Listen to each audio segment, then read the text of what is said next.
तो जैसे आज बाबा ने बहुत अच्छी बात की, मन वचन और कर्म। मन में संकल्प आया, पर बाबा ने क्या कहा, उसको कर्मणा में बिल्कुल भी नहीं लेके आना।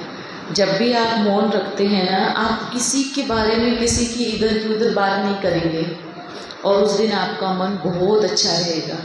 जब हम मौन नहीं रखते तो हमारे ना चाहते हुए भी ऐसी परिस्थिति बन जाती है कि हम इधर की उधर करते रहते हैं। तो आप कोशिश करो, यहाँ पर आए हो 1 से 2 दिन या मैं तो कहूँगी 3 दिन तक तो आपको मौन रखना ही चाहिए।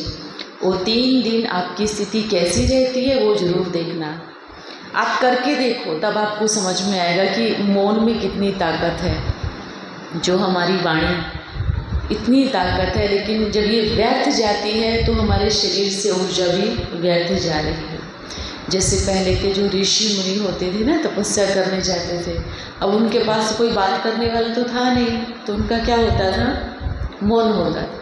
तो इसलिए उनकी वाणी में, कंठ में इतनी ताकत बन जाती थी कि वो किसी को श्राप दे दे या किसी को वरदान दे दे, वो क्या हो जाता है, सिद्ध हो जाता था।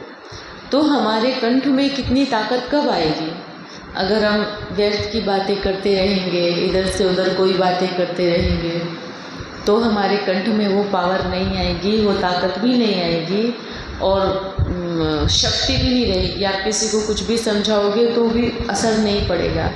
तो इसलिए मौन रहो, पर कोई भी आपको कुछ भी पूछता है, बड़े प्यार से उसको क्या करना है, स्माइल करनी है, और फिर वो समझ जाएगा कि आपका मौन है, आपसे ज़्यादा बात नहीं करनी है ना। ऐसे ही हमें हमेशा घर में भी करना है। पड़ोस में कोई इधर की उधर चुगली करने के लिए आती है तो उस दिन क्या बोलो, हाँ मेरा मौन है, पूरा 7-8 दिन तक बोलो मौन है, तो कोई आपके पास चुगली करने आएगा ही नहीं। ना तो उसका पाप कर्म बनेगा, ना ही आपका पाप कर्म बनेगा। पर अगर हम यहाँ बाबा के घर में आकर के भी अगर हम बैठ की बातें कर रहे हैं, क्योंकि ये जो समय है ना, ये तपस्या का समय है, इस समय में भी अगर हम व्यर्थ का चिंतन करते हैं मन में या वचन से या कर्म से, तो उसका भी बहुत बड़ा पाप बनता है। बाबा ने कहा अगर मन में संकल्प आया है तो वाणी में नहीं आना चाहिए, पूरी तरह से स्टॉप करना है। तो मन वचन कर्म की पवित्रता, हम सभी ज्ञान में चलते हैं, पवित्रता की बात करते हैं ना सभी, भाई हम तो इतने साल से पवित्र हैं, ऐसे बड़ा गर्व से बोलती हैं माताएं भी और बहनें भी कि भाई भी बोलते हैं हम इतने साल से पवित्र हैं। पवित्रता की परिभाषा लिखना कभी बैठ करके, पवित्रता किसको बोलते हैं। अगर आप किसी के लिए व्यर्थ पर चिंतन कर रहे हैं, वो अपवित्रता में आता है, ये याद रखना। अगर मन में भी आप किसी के लिए व्यर्थ चिंतन कर रहे हैं, किसी के लिए गलत सोच रहे हैं या किसी के लिए गलत संकल्प बुन रहे हैं, तो वो भी अपवित्रता में आता है। सिर्फ ऐसा नहीं है कि भाई हाँ, एक पवित्रता की परिभाषा को आप अच्छे से समझना और देखना और लिखना। आप लिखना पवित्रता की परिभाषा क्या है, फिर आपका सुनेंगे, देखते हैं कौन लिखते हैं, कितने पॉइंट लिखते हैं पवित्रता के ऊपर।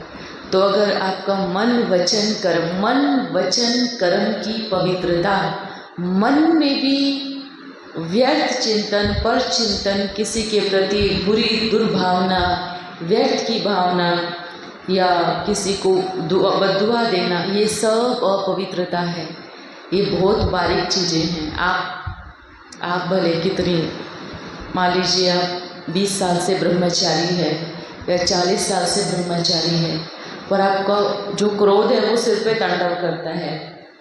आप अनेकों की बुराई करते हैं, किसी के साथ चुगली करते हैं, या मन में आप किसी को भी बुरा बोलते हैं या मुख से बोलते हैं, तो क्या आप पूरी तरह से ब्रह्मचारी हो?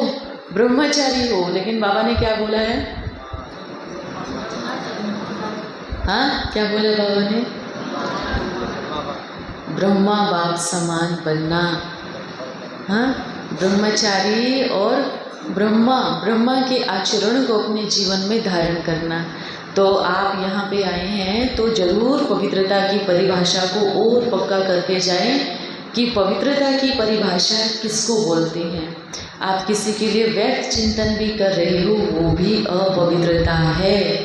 किसी के प्रति दुर्भावना है, वो भी अपवित्रता है। तो अपने आप को सभी देखना, चेक करना। और आप यहाँ पे आए हैं तो मौन जरूर धारण करना है, ठीक है। 3 दिन आप करना, बारी, जब भी आपका मन करे 3 दिन तक आपको मौन रहना है। और फिर अपनी स्थिति देखना आपको कितनी पावरफुल स्थिति बनती है।